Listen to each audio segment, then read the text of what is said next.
Uno cuando busca una religión es porque vas a escuchar la palabra de Dios y cómo tiene uno que ser bueno en este mundo. Eso ni siquiera lo hablaban. Ahí fue cuando yo descubrí que ellos empezaban a alzar las manos y decir que somos de Nazón.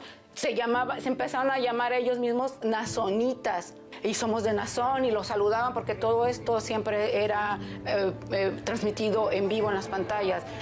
En las paredes, las letras N, J, G.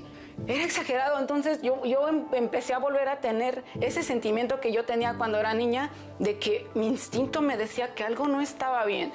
De por sí, desde que estaba la época de Samuel, yo sentía que había cosas que no estaban bien.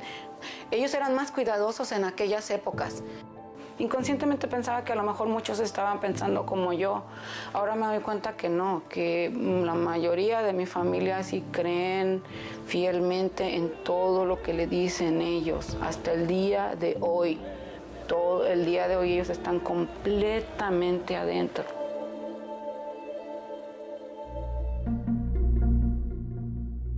Como periodista, he podido reconocer sus templos porque son muy complejos. Recuerdo que la primera historia que escribí como reportera del Religion News Service fue sobre la comunidad online de exmiembros de La Luz del Mundo.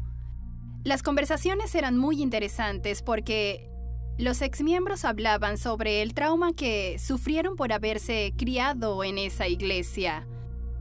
Entre esos exmiembros había adolescentes que formaban parte de esas conversaciones porque, si bien no creían en la iglesia, estaban allí por sus padres.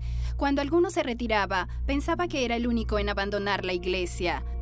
Pero luego se encontraba con otros exmiembros y comenzaba a conocer todas las historias sobre abuso sexual.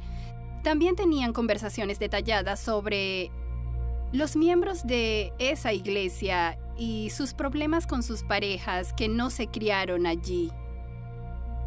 Era fácil darse cuenta lo involucrados y comprometidos que están los miembros de esa iglesia y su identidad.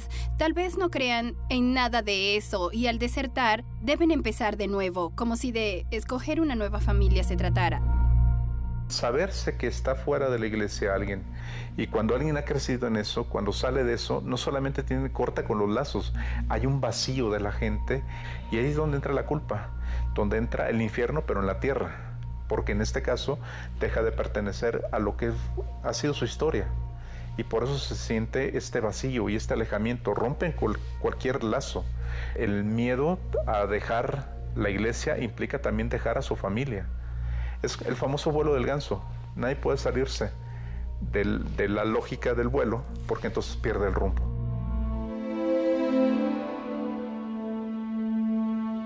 Fui pastor en Houston, en San Antonio, Texas, en Santa María, California, en Ciudad Juárez, Chihuahua, en Saltillo, Coahuila, en Reynosa, Tamaulipas y por último en El Paso, Texas. Y pues si hablamos ya desde el 53, estamos hablando casi de 5 generaciones. Y son los que están ahí, es una familia muy grande y muy conocida en la luz del mundo. Cuando fuimos a Guadalajara en 1970, me mandó llamar Samuel a su casa. Y ya cuando llegué, ahí estaba la que fue mi esposa, Marta. Y entonces pues ya me dijo, Dios me ha inspirado que ustedes se casen. Y como uno está enseñado a obedecer, y que si uno desobedece, Dios lo va a castigar. Y allí ya pues nos casamos. Y fuimos enviados a Houston, Texas, a pastorear la iglesia de Houston, Texas en 1970. Y ya para ese tiempo ya habían transcurrido varios años, ya era en el año de 1986.